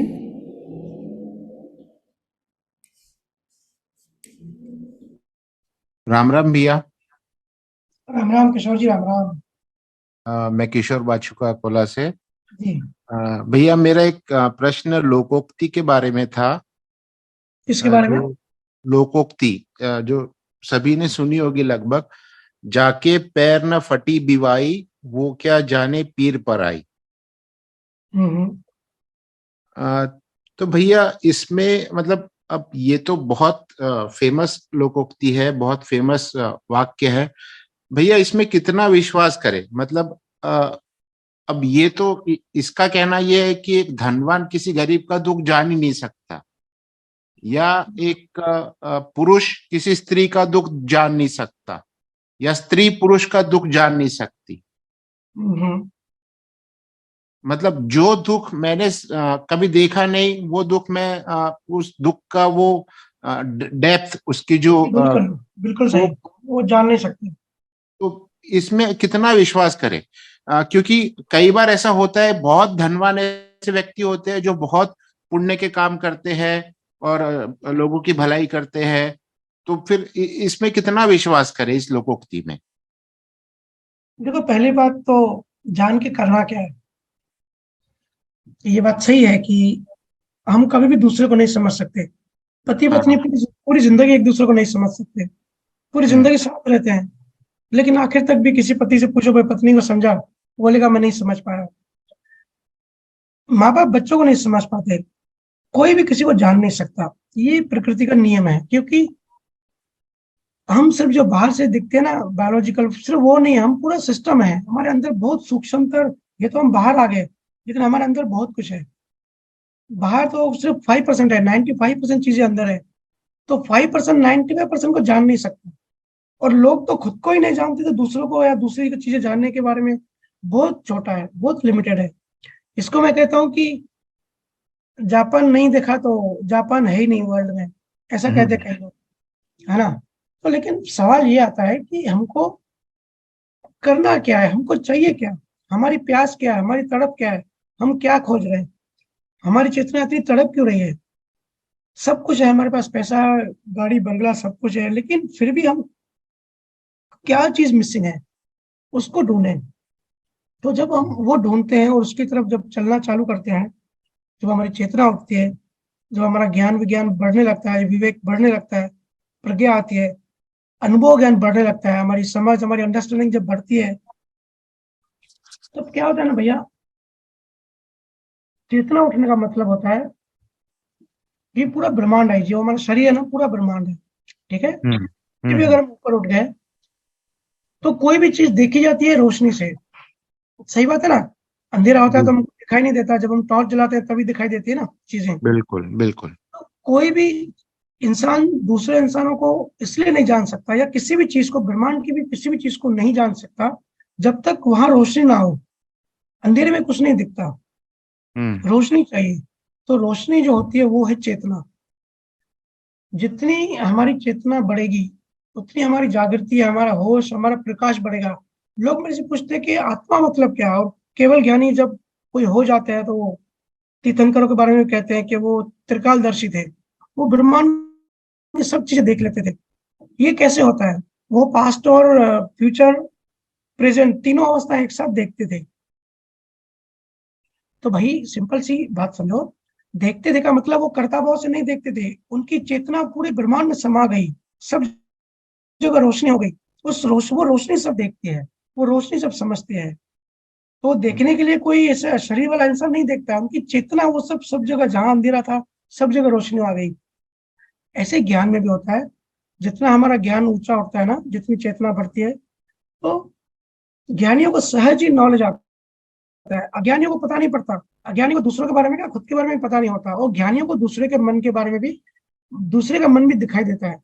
बिल्कुल बिल्कुल। अभी जब देखो कबीर साहब थे, वो बिल्कुल अनपढ़ थे, है ना, लेकिन 500 साल पहले कबीर साहब की चेतना इतनी ऊपर थी, उन्होंने मन का जो विज्ञान दिया कि बहुचित मन है, डुअल पर्सनैलिटी होती है। आज जाके सिगमंड फ्राइड ने वो बीमारी ढूंढी, सिजोफ्रेनिया। ऐसे कई तरह की मन कैसे काम करता है। आज जो साइकोलॉजिस्ट जो जिस चीज पे रिसर्च करे, काम करे, कबीर साहब का एक ग्रंथ है पूरा, मैंने बहुत टाइम पहले वो स्टडी किया था। तो कबीर साहब तो पढ़े लिखे नहीं थे, और उन्होंने कोई डॉक्टरी भी नहीं करी, तो उनको कैसे पता पड़ा? उनकी चेतना ग्रो हो गई, उनकी चेतना इतनी बढ़ गई, तो उनको मन कैसे काम करता है, किसके अंदर क्या है, क्या नियम है, वो सब दिखाई दिए। इसके लिए तो मैं कहता हूँ कि भाई ज्ञान बुद्धि में मत डालो। ज्ञान का मतलब होता है अनुभव ज्ञान, या उसको विज्ञान ही कह लो, वो जो हमारी चेतना में आए, हमारे बोध में आए, मेमोरी में नहीं आए। मेमोरी वाला ज्ञान तो पूरा अज्ञान होता है।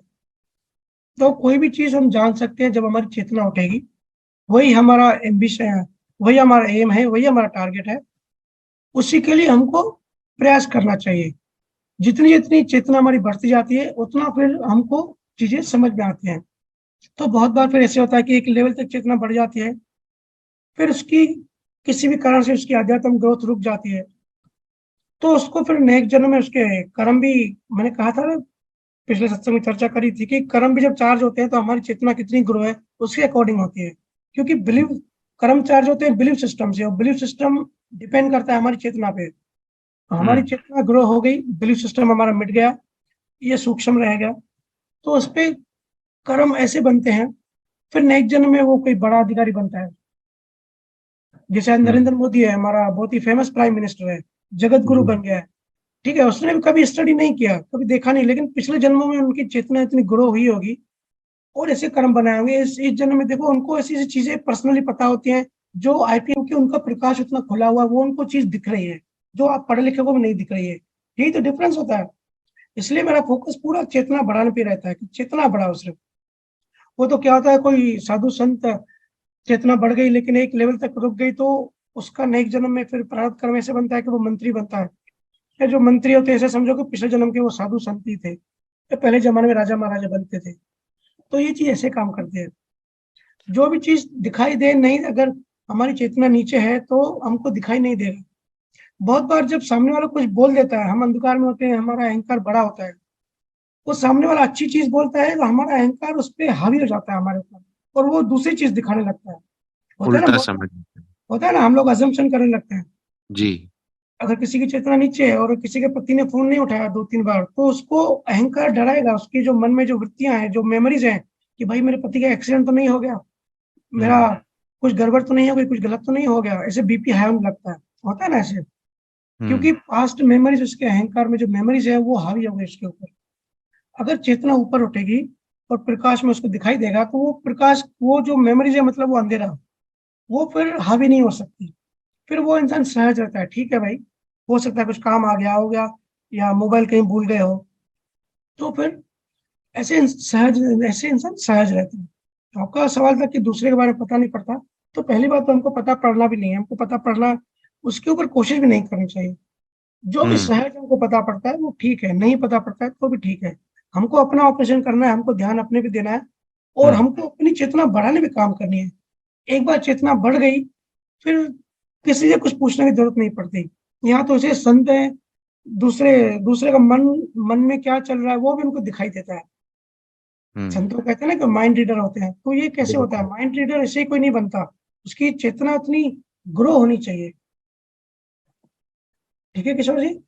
बिल्कुल भैया, बहुत बहुत धन्यवाद। जी राम राम। राम राम भैया। साहिल, आप अनम्यूट करो अपना।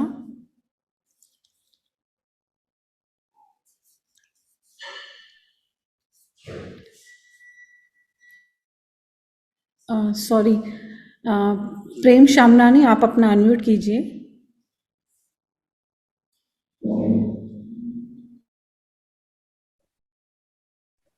हेलो, हाँ, राम राम सभी को। राम राम। हाँ जी। जी। दरअसल मेरा क्वेश्चन ये है कि जैसे कि हमारे गुरु तो बहुत सारे होते हैं, जैसे कि माता पिता होते हैं सबसे पहले गुरु, बाद में हम्म, एजुकेशन लाइफ में अलग अलग सब्जेक्ट अलग अलग गुरु होते हैं, लेकिन हम्म। अध्यात्म में एक से अगर बढ़कर गुरु किए, यानी श्रद्धा अगर एक से अधिक गुरुओं के ऊपर हुई, तो ये बात सही है या गलत है? देखिए, गुरु बहुत सारे होते हैं, आपकी बात सही है। जो भी टीचर होता है, जो भी हमको लाइफ में कुछ सिखाता है, तो वो हमारा गुरु बन जाता है, उस सब्जेक्ट का वो गुरु बन जाता है। जी। लेकिन सत्य गुरु एक ही होता है, जो सत्य बताता है। जी। जैसे हमारे माँ बाप होते हैं, वैसे महाराज जी ने माया और ब्रह्म बताया है कि माया जो है वो हम सबकी माता है, क्योंकि माया और ब्रह्म से हम बने। ऐसे हम क्या शरीर को देखते हैं तो हम सोचते हैं कि माँ बाप के मिलन से हमारा शरीर बना, लेकिन हमारा जीवात्मा कैसे बना, थोड़ा डीप में जाके ये भी समझना चाहिए। माया और ब्रह्म जब मिले तब हमारा जीवात्मा मतलब हमारा अहंकार बना, ऐसे हम पैदा हुए। तो संतों ने माया को माता कहा है और ब्रह्म को पिता कहा है, ठीक है। जी। उसके ऊपर जो होता है हमारा खुद का स्वरूप, वो जो वहां तक पहुंचाता है उसको कहते हैं सतगुरु। जितनी भी जी। ब्रह्मांड में माया और ब्रह्म की बातें होती है, तो वो जो भी चीजें सिखाता है वो गुरु होता है, लेकिन जो हमको स्वरूप की बात बताता है, वहां पहुंचाने का रास्ता बताता है, वो होता है सतगुरु, जो सत्य की बात करता है। ठीक है, पहली बात ये। दूसरी बात जी। आपने कही कि बहुत सारे सतगुरु मिल जाते हैं, फिर पता कैसे पड़े। तो जैसे कि मैंने कहा कि आप सबसे सवाल पूछो, जी। जहां जहां आपका जहां आपको सेटिस्फेक्शन लगे, जहां आपको शांति महसूस हो, जहां आपको आनंद लगे, जहां सतगुरु की शक्ल में आपको परमात्मा की अनुभूति हो। जी। हम कहते हैं सतगुरु को दर्शन किया, तो दर्शन की क्या साइंस है? दर्शन की यही साइंस है कि गुरु को शाहरुख खान थोड़ी है कि उसका चेहरा देख के अच्छा लगे। गुरु हम्म। ऐसा होना चाहिए कि सतगुरु को देख के हमको परमात्मा की याद आए। सतगुरु जी। को देखने की इतनी इतनी भागाभाग क्यों रहती है? बहुत सारे पंथों में सतगुरु के शरीर को देखने की लड़ाई होती है। तो भाई उनको जी। साइंस में नहीं पता होती कि भाई तुम लोग क्यों देख रहे हो। जी। देखने की मारामारी इसके लिए है क्योंकि हम वो देखने से हमारे अंदर जागृति पैदा होती है, एक परमात्मा की प्यास पैदा होती है कि ये जैसे हैं हम भी ऐसे बने, है ना। जी। तो जहां आपको शांति मिले, जहां आपको सहज लगे, जहां आपको लगे कि ज्ञान फॉलो करने से मुक्ति की ओर बढ़ रहा हूँ, हमको ये सब जो रिजल्ट है ये नेक्स्ट जन्म में मिलेगा, मोक्ष बाद में मिलेगा, ये सब फिलोसॉफिकल बातें हैं, इन बातों में पढ़ो ही मत। पढ़े लिखे हम्म। लोग तो बिल्कुल बिलीव मत करें इन चीजों में। बातें सही है अच्छा। लेकिन प्रैक्टिकल नहीं है। प्रैक्टिकल ये है कि हम आज मुक्त हुए कि नहीं, हम आज राग द्वेष से मुक्त हुए कि नहीं, आज हम रिलैक्स हुए कि नहीं, हमने कल हमारा झगड़ा हुआ घर में तो हमको असर नहीं किया, हम अंदर में आनंदित हैं कि नहीं। बाहर कुछ भी होने दो, बाहर जो भी हो रहा है कर्मों से हो रहा है, हम अंदर में मुक्त होते जा रहे हैं कि नहीं। अगर हम मुक्ति की ओर बढ़ रहे हैं, अगर हम रोज मुक्त हो रहे हैं ज्ञान सुनने समझने से, तो वो गुरु सतगुरु है, उसके पास हमको रहना है। और जहाँ बंधन लगे, जहाँ भारीपन लगे, नियम लगे, ऐसा डू एंड डोंट्स हो, मतलब अंदर से मुक्ति नहीं हो, तो फिर जी। बाईपास करना चाहिए। जैसे हम डॉक्टर बदलते हैं वैसे हमको आगे जाना चाहिए। तो भैया मतलब ऐसे जो सदगुरु हैं, एक से हम्म, बढ़कर अगर दो है, ओके, दोनों हम्म। में भी ऐसी बातें हमको दिखाई दे रही है, हाँ, ओके, हाँ। उनको देखते से ही, उनके प्रवचन सुनते से ही बिल्कुल हमको मालिक की याद आने लगे, हम बिल्कुल नाम स्मरण में लग जाएं। ऐसे एक हम्म। से अधिक भी तो गुरु हो सकते हैं लाइफ में। हाँ, होते हैं ना। तो मतलब दोनों। आप एक साथ सबका तो आप मार्ग फॉलो नहीं कर सकते। किसी भी एक गुरु का आप एक टाइम पे मार्ग फॉलो करो, आपको थोड़े टाइम में रिजल्ट पता पड़ जाएगा। अगर आप मुक्ति की ओर बढ़ रहे हैं, प्रेम और शांति आ रही है, बढ़ रही है, तो आप समझ जाओ कि ये मुक्ति का मार्ग है। अच्छा। इसमें भी ध्यान और जैसे आप एक पर्टिकुलर पंथ को फॉलो करते हैं और समझो नाम लिया हुआ है, ठीक है। जी। तो हमने एक सत्संग में काफी डिटेल चर्चा करी है कि इसकी भी वर्टिकल लेवल्स होती हैं। जैसे एक बताया गया कि 5 शब्दों की ध्वनि सुनाई देती है, तो वो भी तो ध्वनि है। जी। तो पांच पांच शब्दों की जो ध्वनि है वो नाभि स्थान में सुनाई देती है। नाभि स्थान मतलब हमारा जो सेंटर ऑफ बॉडी होता है ना, ग्रेविटी। तो मतलब हाँ। वो संसार के अंदर ही होती है। जितना हम ऊपर उठते हैं, जितना हम जो गुरु हमको ऊपर उठाए, क्योंकि हमारा टारगेट है, हमारा ऑब्जेक्ट है, हमको ऊपर उठना है। हमारी चेतना जी। जितनी हो सके ऊपर चढ़नी चाहिए। बहुत सारे, जैसे हम निरंकार की बात करते हैं, तो भाई रोम रोम में निरंकार की ध्वनि आती है। तो मैं कहता हूँ कि निरंकार की बहुत सारे पंथों में बहुत सारे गुरुओं के पास इवन साकार भक्ति करने से भी निरंकार की ध्वनि आ सकती है, क्योंकि वो साकार की है, वो रोम रोम में, क्योंकि ब्रह्मांड से बनी है और हम ब्रह्मांड में है, अभी इस टाइम हम मृत्युलोक में है, धरती में है, हम ब्रह्मांड के अंदर है, उस काल के अंदर है, समय के अंदर है, तो साकार में है। तो ये सृष्टि रचना कैसे बनती है? साकार में है, साकार से महातत्व से निरंकार। तो ये तत्वों से, ये सब तत्वों की जो ध्वनि होती है, ये तो बहुतों में आती है। बात यह है कि हमको कौन उठा सकता है ऊपर, तो निरंकार के ऊपर नाद होता है। ये सब वर्टिकल ब्रह्मांड है, नाद के ऊपर अनाद नाद होता है। ये जो कबीर साहब ने कहा है ना, अनाद नाद भी एक दिन मर जाता है, तो ये अनाद नाद के भी फिर ऊपर चढ़ना है। बहुत सारे गुरु, बहुत सारे पंथों में अनाद नाद तक पहुंचाया जाता है। उसके ऊपर भी पार ब्रह्म है, उसके ऊपर जिंग शब्द है, उसके ऊपर सत्य शब्द है। ऐसे जैसे हम ऊपर चढ़ते चढ़ते जाते हैं ना, वैसे वैसे हमको अनुभूतियां होती रहती है और हम मुक्त होते रहते हैं। आखिर में जब कलश शब्द होता है, और वहां की तो लैंग्वेज में हम बता नहीं सकते, लेकिन हम कल से बेटर हैं कि नहीं, हम ऊपर उठ रहे हैं कि नहीं, अपने को जांचना चाहिए रोज रोज। सोते समय आज के दिन प्रारब्ध क्या था और मेरा पुरुषार्थ क्या था, रोज इस पे एनालिसिस करना चाहिए। तो हमको पता पड़ता है कि भाई हम जिस गुरु में हैं, बहुत सारे गुरु एक लेवल तक पहुंचाते हैं, लेकिन उसके आगे के रास्ते बंद होते हैं। तो आगे का रास्ता अगर कुछ टाइम तक अगर रास्ता बंद है, तो हमारी कलयुग में आयु भी छोटी है और उतना टाइम भी नहीं है कि भाई हम 40-50 साल ये उसी जगह अटके रहे। कहने का मतलब, अगर हम आगे नहीं बढ़ रहे हैं, क्योंकि जो सत्य का जो बीज होता है ना, थोड़ा बीज और वृक्ष की भी यहाँ बात कर लेते हैं। बीज ऐसी चीज होती है, एक बार किसी के अंदर नाम जागृत हो गया है, फिर उसका जो जैसे 10वें द्वार तक ध्यान रहता है, उसके बाद ज्ञान बढ़ता है। तो बीज अगर सत्य का नाम है, तो उसका ज्ञान टाइम से बढ़ता ही जाएगा। जैसे बच्चा होता है ना, बाप से बीज जाता है माँ के अंदर, फिर वो शरीर बनता है, ठीक है, तो अंदर वो शरीर बढ़ता जाता है, फिर जब डिलीवरी होती है तो बच्चा टाइम के साथ बड़ा होता जाता है। इसी ज्ञान का बीज होता है। बीज एक बार किसी सतगुरु का पड़ गया, तो ऐसा नहीं होता कि 15 साल पहले जैसी हमारी बुद्धि थी 15 साल बाद भी वैसी ही होती है। अगर ऐसा है तो समझ लो कि गुरु पहुंचा हुआ नहीं है। गुरु का जो बीज होता है, वो टाइम के हिसाब से हमारी जो बुद्धि है वो ब्रॉड होती जाती है, हमारा जो ज्ञान विज्ञान है वो बढ़ता जाता है टाइम के हिसाब से। हाँ, किसी का प्रेम ज्यादा है, किसी का पुरुषार्थ ज्यादा है, तो उसकी स्पीड से होगा, क्योंकि पात्रता की भी इसमें रेशो होता है। लेकिन थोड़ा ज्यादा क्वांटिटी में वो बढ़ता ही जाता है। अगर हम 15 साल 20 साल एक पंथ में एक गुरु के साथ एक जगह पर हैं, और हमारा ज्ञान आज भी हमारे लेवल जितना कि आज भी वही है जो 20 साल पहले थी, तो उधर से भाग जाओ।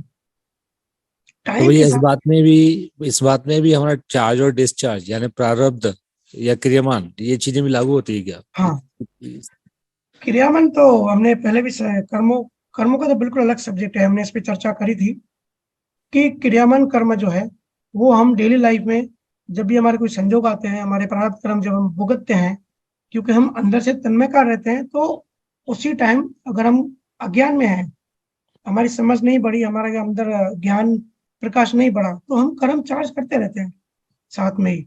उसको कहते हैं क्रियामान कर्म। प्रारब्ध कर्म तो जो डीएनए से हमारा शरीर बना है, या जितने भी शरीर हैं दुनिया में, फिजिकल स्थूल शरीर, उसे प्रारब्ध कर्म कहते हैं। तो हमारा भी प्रारब्ध कर्म ऐसे बन गया। और जो संचित कर्म है, संचित कर्म जो है ना, वो देखो थोड़ा ध्यान से समझना, थोड़ी आगे की बात बताता हूँ जी। संचित कर्म जो है वो कुदरत में सेव रहते हैं, ठीक है। हाँ। अब हम जिस देश में रहते हैं, उस देश के कानून हम पे लागू रहते हैं, ठीक है। हम अगर अमेरिका में हैं तो अमेरिका के कानून हम पे लागू रहेंगे। अगर हम बॉर्डर पे आ गए और बॉर्डर क्रॉस करके मैक्सिको में गए, फिर मैक्सिको के कानून ऑटोमेटिक लागू हो जाएंगे। ऐसे ही जब तक हम 3 लोकों में हैं, 3 लोक मतलब पता है ना आपको? पृथ्वी लोक, पाताल लोक, हाँ, मृत्यु लोक जिसको कहते हैं जी। इन लोकों में है, तो लॉ ऑफ कर्म हम पे पूरा लागू है। जो भी कर्म है वो भोगने ही पड़ेंगे, उसको डिलीट नहीं कर सकते, ईटीसी जो भी हमने पहले बातें करी है। लेकिन हमारी अगर चेतना ऊपर उठ गई और इस एरिया को बॉर्डर क्रॉस कर लिया, मतलब जब हम जिंग शब्द में आते हैं ना, जब पार ब्रह्म में आते हैं, ये काफी इसमें डिटेल्स है। जैसे राधा स्वामी पंथ में कहते हैं कि ज्योति दिखाई देती है, तो ब्रह्मांड के 3 ब्रह्मा के 13 लोक हैं, उसमें ईजर और एक ज्योति लोक भी है, तो उस लोक तक जो जिसकी चेतना पहुंचती है तो वो उसको ज्योति दिखाई देती है। ठीक है, ऐसे अलग अलग लोक हैं, अलग अलग लोकों के अलग अलग नियम हैं। जितना हम बॉर्डर क्रॉस करके ऊपर चढ़ते जाएंगे, एक अवस्था ऐसी आती है कि काफी सारा ज्ञान, हमारा अनुभव बढ़ जाता है, तो उस ज्ञान अग्नि से संचित कर्मों को डिलीट कर सकते हैं। अगर कोई मृत्यु लोक में चेतना है तो वो डिलीट नहीं कर सकता, पर जिसकी चेतना ऊपर उठ गई, जिसको ज्ञान अनुभव हो गया, तो ज्ञान अग्नि से जितने भी संचित कर्म है वो उसको जला सकता है। अब ये अनुभव की बात है, ये अगेन मैं कह रहा हूँ कि ये फिलोसफिकल बातें हैं, जो अनुभव करेगा वही समझ सकता है। लेकिन आपने सवाल किया, तो अगर हम मृत्यु लोक में हैं तो हमको ये कर्म लागू है, संचित कर्म इसमें जाएगा, कुदरत में जाएगा, प्रकृति उसको सेव कर रखेगी, वो क्लाउड में कर्म जमा होंगे, फिर दूसरा शरीर मिलेगा, फिर वो प्रारब्ध कर्म बनेगा, फिर प्रारब्ध कर्म नए कर्म बनाएंगे। ये कर्मों की साइकिल चलती रहेगी अगर हमारी चेतना फंसी हुई है तीनों लोकों में। अगर हम तीनों लोकों से ऊपर उठ गए तो ये नियम हम पे लागू नहीं रहेगा। इसीलिए संत कहते हैं कि भाई कर्म भी डिलीट कर सकते हो, कर्मों को भी हटा सकते हो। ठीक है प्रेम जी? पॉसिबल है कर्मों को जलाना, कर्मों को मिटाना। बिल्कुल बिल्कुल, सारे संतों ने बताया। जी सर, शुक्रिया, धन्यवाद। ये लोक होते हैं, ये वर्टिकल स्पेक्ट्रम आपको तो पता होगा कि जितना हम ऊपर जाते हैं स्पेक्ट्रम डायमेंशन बदलता जाता है।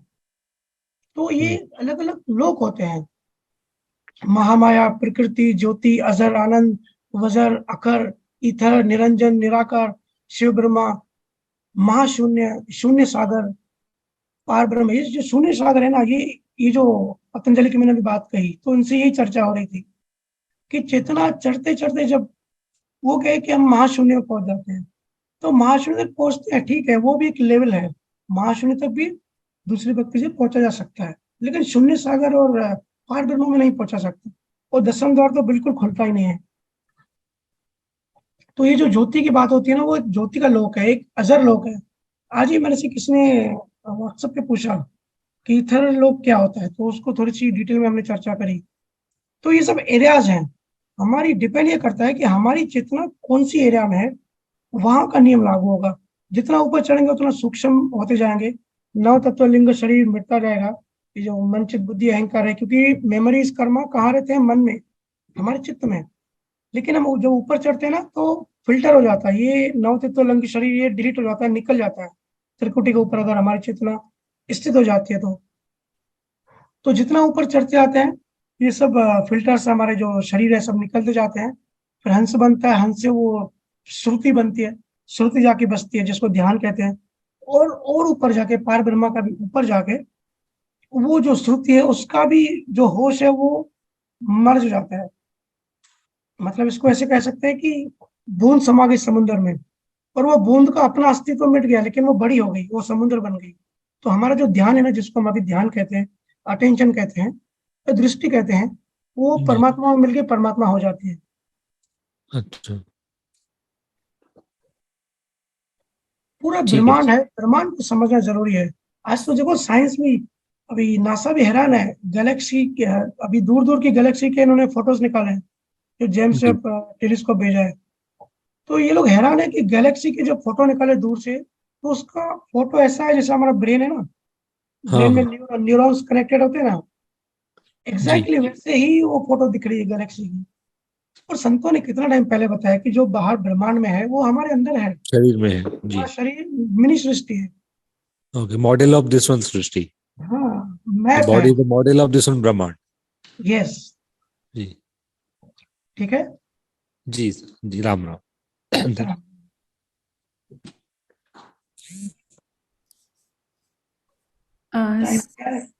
कोई सवाल है? नहीं तो अभी यही विराम देता हूँ। हाँ भैया, एक सवाल ले ले लास्ट, साहिल का। ठीक है, ले लिए। जी साहिल, आप अनम्यूट करो अपना। राम राम मामा, राम राम साहिल, कैसे हो? मस्त। बस बढ़िया बढ़िया मामा।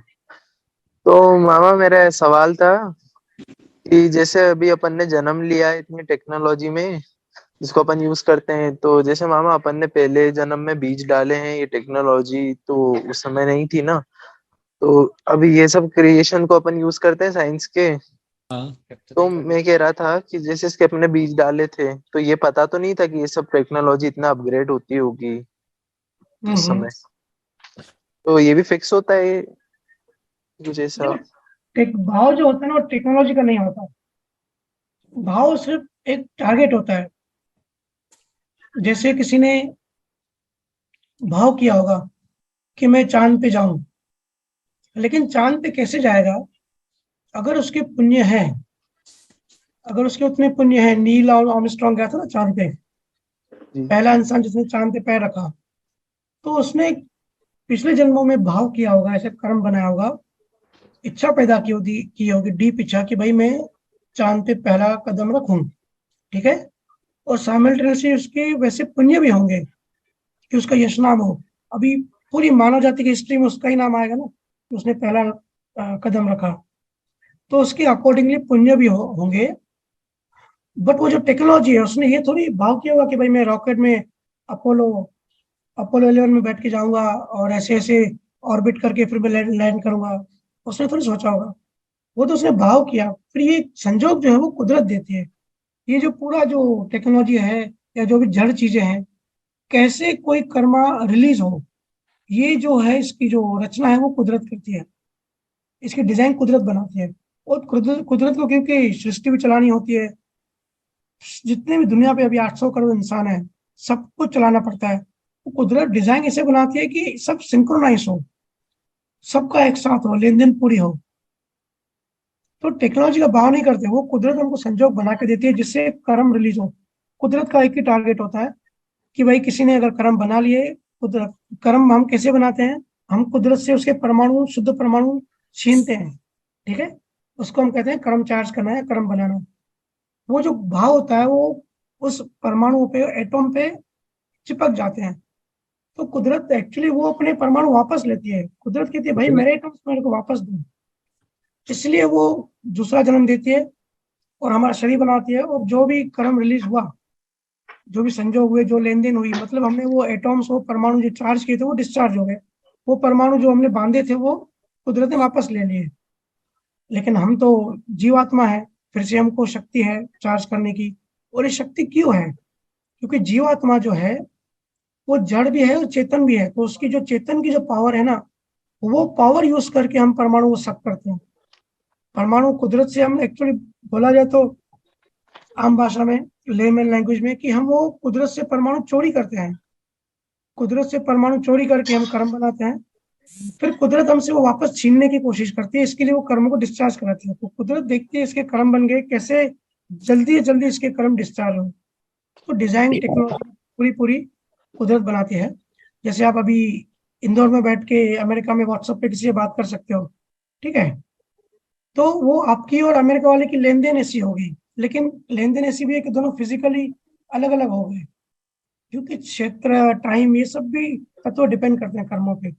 तो दोनों का क्षेत्र अलग है, वर्किंग फंक्शन अलग है, वर्किंग अलग है। लेन देन आपकी गहरी अपने माँ बाप से इंडिया में है, उसकी अमेरिका में है। लेकिन आपका माइल्ड लेन देन भी है, एक दूसरों से चैटिंग करना, बात करना। तो कुदरत ने आप दोनों को व्हाट्सएप दे दिया। कुदरत ने एक संजोग दे दिया, कुदरत ने एक डिजाइन दे दी, टेक्नोलॉजी दे दी। ठीक है। जी मामा। तो हम यही समाप्त करते हैं। सभी संतों को बहुत बहुत धन्यवाद, बड़े प्यार से सुना।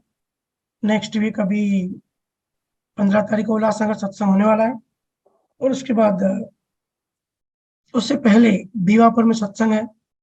तो जैसे जैसे सत्संगों की डेट फाइनल होगी ग्रुप में डाला जाएगा। ठीक है। सब मस्त रहो, आनंद में रहो, ज्ञान में रहो, रिसर्च करें और मुक्त होके आनंद में नाचते रहें। सबका बहुत बहुत धन्यवाद। धन्यवाद भैया।